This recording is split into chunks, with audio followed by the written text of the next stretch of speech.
Well, it's a balmy 24 degrees outside. It really doesn't feel that cold, but it is.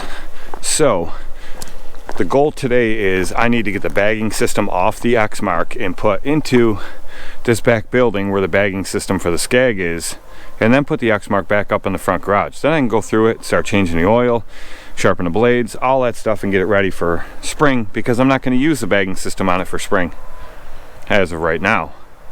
But I need to get this done before it warms up, because it's going to go up to a heat waving 38 degrees today, and at that point everything out here will turn to mud. So instead of getting the mowers all muddy, I'm just gonna have to suck it up and do it in the cold while the ground's still frozen.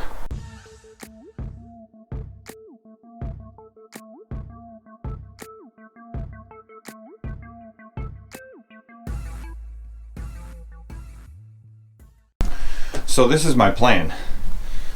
I have the Ferris here, which a lot of people have asked me about. Yes, it is still for sale. First person that makes me a good offer, it's gone. A Toro, it's dirty, but hey, it's for sale. So anyway, that one's gonna go too.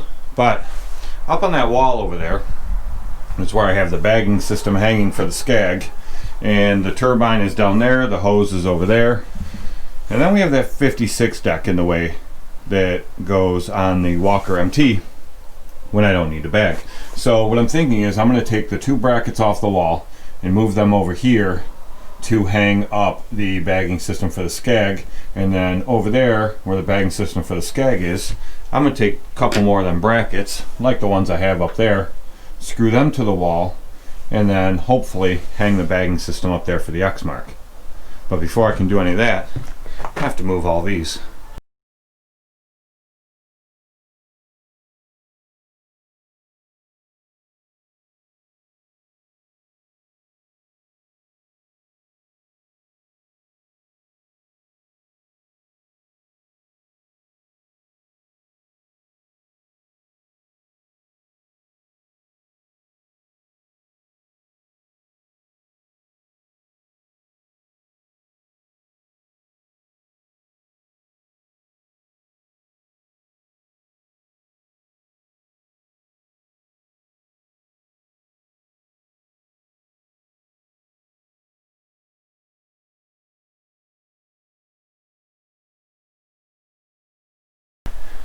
The problem is I just have too much stuff. People ask me, why don't I just hang on to that Toro grandstand over yonder and keep it as a backup? And the truth of the matter is, it probably wouldn't be a bad idea, because that's a phenomenal mower. It's just too slow now. It's getting old, has a lot of hours on it, which I could put 2 new wheel motors on it and that thing will come right back. Right back around, be like brand new again. But they're like $700 a piece. You probably get them cheaper, but on average, about $700 a piece. That's $1,400, and well, $1,400, and you'd have an almost brand new mower. Because if you guys have watched all my videos all along, I've already replaced everything else. But I don't want to. I have the skag that's brand new. I think it's under 150 hours still. And I have the new Exmark, which is, well, it's practically new mower too. And then if I ever run into any problems, I still have the Walker MT, which I'm not getting rid of. And I have a 56 side discharge deck right there that'll go right on the MT if one of the other mowers goes down and I need a backup until I get either the skag or the Exmark fixed. So this is just excess mower. So I might as well sell it and get some money out of it and let it go to a new home. So anyway, let's get on to this. This is going to be, shouldn't be too bad. Shouldn't be too bad.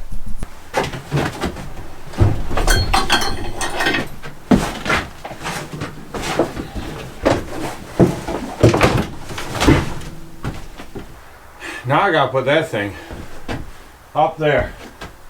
It's not that light. It might seem like it is. It's got a lot of plastic and the 2 bags, but the whole framing is all steel. It's a little heavy. I wonder what Billy's doing. He can help. I'll just do it.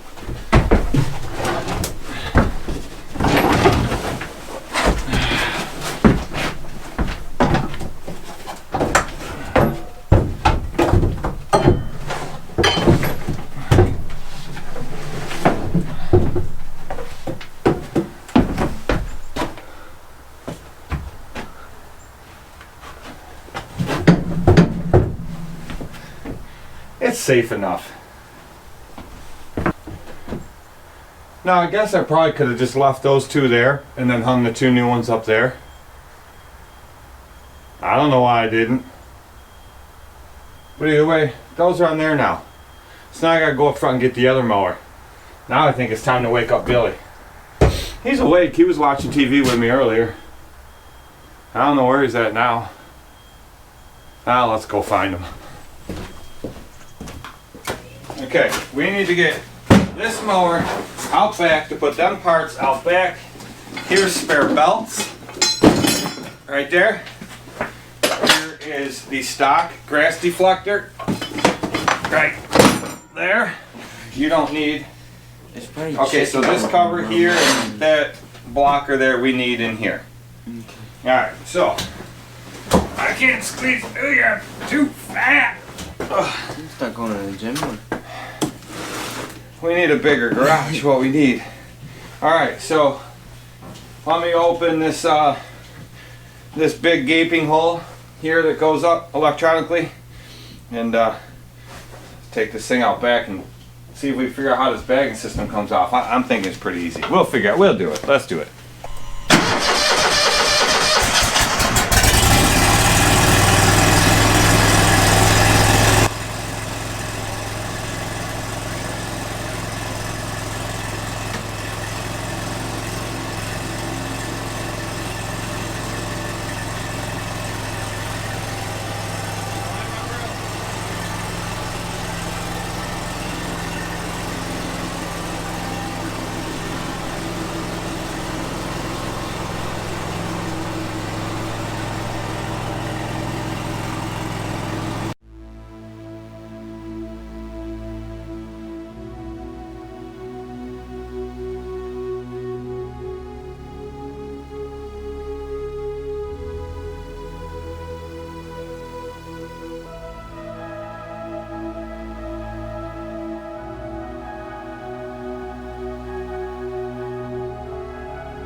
Okay, that battery said 59% when I started filming Billy coming back here, and it went to zero like nothing. Now I just took a brand new one fully charged out of the charger, and that one I put it in the GoPro and it says 39%. I hate batteries. That's why I like the 9-hour battery pack I have, but now that thing's not working. So anyway, this should be pretty simple. If I remember from my last Exmark, you take the tube off. It's a 2-piece tube. That I gotta fix. I don't know what's wrong with it yet. I haven't taken the tape off. We'll get to that. But this here, to take these off, it's just this tab. You pull up like that, and it comes off of where it's over top there. And then this back part is a rod that goes right down that hole. So you usually just take them off, take the belt off, but you flip that up so it's not over top of the lip there. And then you take the belt off and you swing this out and lift it right up off there. And as far as the back goes, there's a pin, one here, one on the other side. And you pull these out, take the pins out, and it just sits on top of this bar right here. And then the exhaust on these mowers comes straight out, but part of the bagging system, this is connected to the frame of the bagging system, so the exhaust shoots into there and comes out this way, so you don't burn up your bags. That's a pretty cool design. So I think that's all there is to it, and I don't know, we're gonna make it happen. And then once we get this off, this will go on those brackets, that one there and that one there, and they'll both hang up there. We'll stick the tube down there next to the one for the skag. This blower unit, I might have to move some stuff around there and put both blower units right there. That mower's junk. That thing can come out of here. I might put that out back and put both blower units right there under the bench. Okay, so this thing is completely stripped down now. We took the two weight plates off, 2 suitcase weights off the front. I have the shield that goes over there. We took that off. I got both of them under here. There's the one for the Exmark. There's the one for the Skag V-Ride. There's the Exmark bagger, Skag V-Ride bagger. And this girl with her big fat, you know what I mean. This sucker. It's got a brand new oil filter and fuel filter. That's a good sign. So this thing's ready to go back up front. All right, Billy, what I need you to do is back that big bad mamma jamma right over yonder, and then I'm gonna put these 3 mowers back inside here. We need a bigger building, don't we, Billy? Yeah. We definitely do. All right.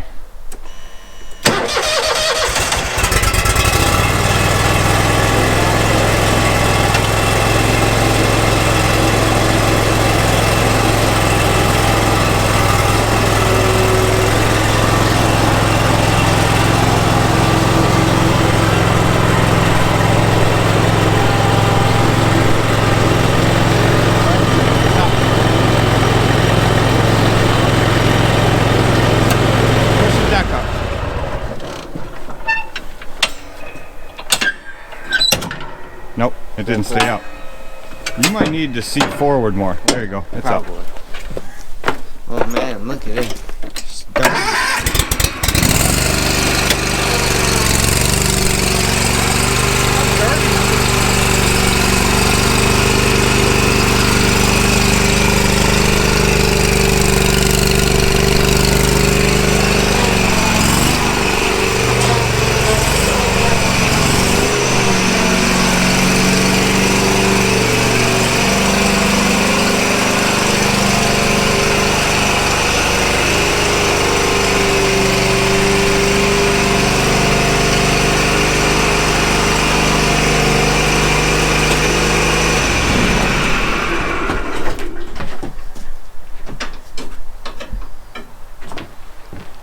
This is going with us.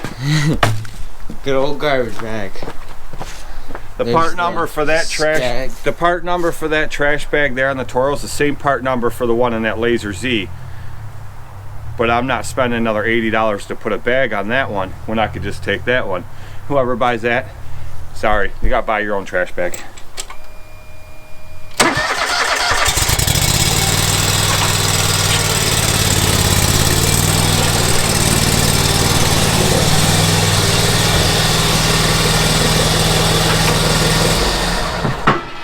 Sure we're gonna fit that one? Yeah. I mean, we could just leave her outside. No way. This thing's like freaking brand new. That's the main reason why I bought it. Had I realized it doesn't steer the way that I want it to, like I want to be like a regular walk behind where you squeeze that to turn right, squeeze that to turn left. I don't want this where you're forward, back, and then you got to manhandle it. I mean, it's not hard to turn. It turns really easy. But the thing is when you see, we left the door open, all these leaves blew in on this thing. But anyway, it's not hard to turn, but when you have it on, when you have a sulky on the back, it doesn't turn as easy as I want it to. And the main reason for this is it has to get in tight spaces. I believe it'd be a phenomenal mower and it'll cut great. It's got the rapid adjust for the deck up and down. It's a great mower. It just isn't what I want.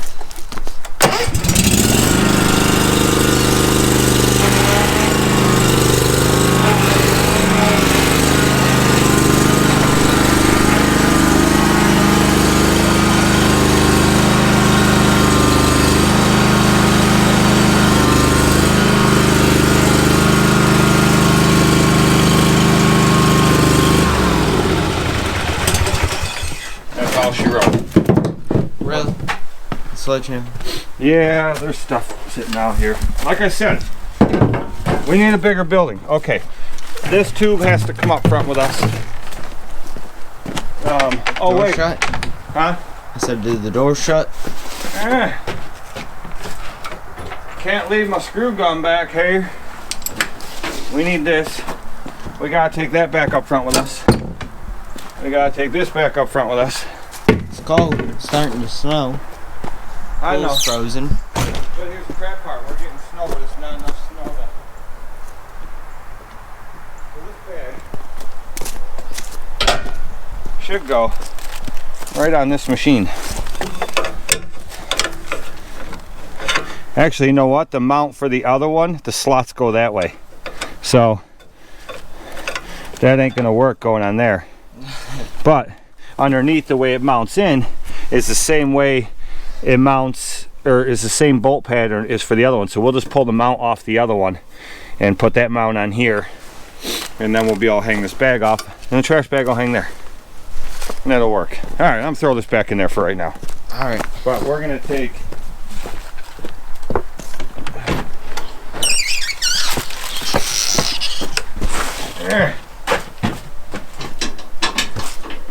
okay. But we're gonna take that tube up with us, so we have that up front, and that this push motor's gotta go over there.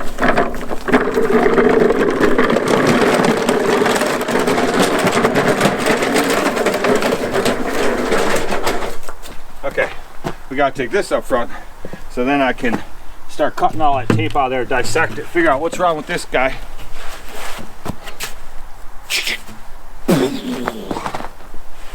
That's right, it's not just an Exmark bagging tube. It's a bazooka. I mean, it is. Yep. My hands are about to freeze off.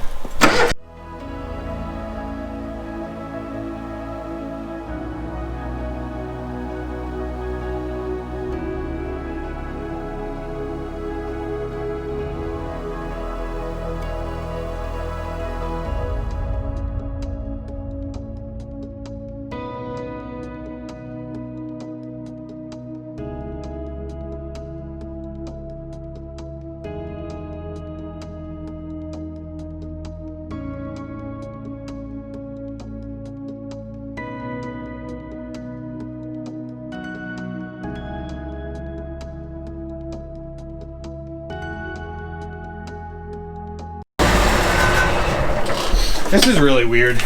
These two deck wheels, usually one is on that outside and one's on the outside of this. I wonder if it's on the inside because this wheel turning hits it. I wonder if that's the case. That's really weird. I wonder if you could just put both of them right in the middle. I don't know. If any of you guys have this machine, tell me down there in the comments, what does yours look like? And do you think I would, you know what, if I put them right in the center, there's not one on the outside. I think only on the 60-inch decks is there one on the outside over there. But I don't know. Put it down in the comments. Let me know what yours look like. And what do you think? This just doesn't look right to me.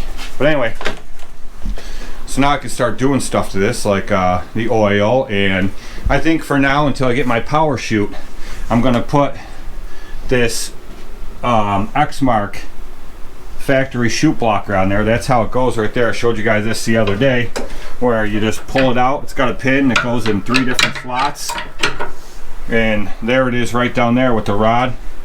I think we're going to throw that on there for the meantime until I get in touch with Alex over there at Power Chute, and he gets me a power chute for this. And then in that case, I don't know if I mentioned you guys in the past, but the power chute, you can get it with the toggle switch like I have on my grandstand, I had on the Walker B, and I will soon have on the Skag V-Ride 2. But you can also get the foot pedal same way as with the grass flap with the foot pedal, only it's electronic instead of cable. So I think that's the style I want to go with this one, is the foot pedal. Or I could still do a toggle and then just put the switch like right over here or right up here in the console somewhere, but I kind of think I want to go with the foot one on this one. So yeah, I'm pretty sure that's what we're going to do here. And I don't know, more videos to come on this thing as I go through it. And like I said, the fuel filter's brand new, and the guy told me that he had just got this back from the dealer at the end of the season. They serviced everything, went through everything. The fuel pump looks brand new. But I'm going to check the oil. The oil filter looks new too. But I'll check the oil, check the hydro fluids, check the air filter, and we'll just make sure that everything is good to go. These tires are damn near brand new, so no issues there. And more to come with this bad boy. So what do you think of this thing, Billy? Now that you've finally driven it, what do you think? Do you like it? I like it. The suspension is very good, and the seat is very comfy. Yeah. And that's one of the big pluses we were talking about. Guys, I was telling you before that one of the things I like is, unlike the grabber seats and the walkers, this thing is massively thick padded. It's super cushiony, and it's also suspension. Plus, when I lift the seat up, besides it being spring-loaded seat, it has these, I call them isolators, some people call them dampeners, whatever. But there's one there, one there, one there, and one under there. So it has a thick cushion, it's a suspension seat, and then the seat sits down on this platform, which, watch this. See how that goes back and forth? That's all cushion and suspension even more. So like 3 different levels of suspension, and that's why this thing is so friggin' comfortable to ride on for long periods of time. That's even way better than the setup I had in my Skag Tiger Cat 2 that I sold to old Roscoe. So it's going to be pretty awesome, I believe. And the fact that it has the same EFI engine as my V-Ride 2, which I have grown to love that engine on that thing. It's proved more than powerful enough. So yeah, I think that I think this will be good to go. Gotta look good in the, So our next wave is ripping this thing apart. It looks like somebody ran a bolt through here. This is supposed to be 2 pieces. basically. Yeah, this is supposed to be 2 pieces so that if you get a clog, I know that's how it was in my last Exmark Lazer Z I had years ago. It's supposed to be 2 pieces, so if you get a clog, you could just pull the 2 pieces apart, get your clog out of there. But anyway, oh man, this has been on there a while. We'll do this part later. But anyway, so a lot of people ask, is Billy going to take this mower now? Is it going to be his? Billy still loves the Skag V-Ride 2. That's his mower of choice right now. So I'm going to be running this myself in the beginning of the season till I get used to it again. I haven't been on a sit-down zero turn in years. During this last leaf cleanup season, I hopped on the old Tiger Cat 2 that I sold Ryan. And I was definitely wobbly on that thing. It was weird because it's been years since I've been on one. It's just different than a standard. Everyone says, oh, it's kind of like driving a standard. It's really not. It's different. So, but I really wasn't too bad. So it'll only take me a yard or 2 to get back used to it. And but I'll run it for a little while, and then we'll get Billy on some of our open properties, the ones that really don't matter. Probably the same place where I taught you how to ride a standard, like behind the back part of the fire hall or something. We'll get him on those and let him run this and get used to it there. It's all wide open, and we'll go from there. But to me, it really don't matter. I know I'm gonna love this mower. I already know I love the Skag V-Ride 2, so I don't really care. When we pull up to a property, I'll be like, which one you want? And he'll grab one, I'll grab the other, and you know, throughout the day, we'll both ride both of them, I'm sure. You know, unless it turns out he doesn't like this, then he'll probably just stay on the V-Ride 2. But so that's pretty much how that's gonna go. A lot of people have, because of my last video, me saying I'm still looking for a 36, a lot of people have sent me links to mowers that they have for sale, stuff like that. Listen, if I'm, you know, my main thing I'm trying to do, because I've spent so much money between the truck and the plow and the dump trailer I bought last year, and the Skag V-Ride 2 I bought last year, and I was supposed to be cutting down my debt last year, but because I spent so much money, I'm really aiming to trade the grandstand and the Ferris walk behind. I'm trying to sell them both and use that to buy a stand, a 36 standard preferably. I'll do a walk behind if it's hydro only, no belt drive crap. But that's my goal. That's what I'm trying to do. So trade those up first for a 36, or sell them and buy a 36. I'm not going to. A couple guys sent me used ones.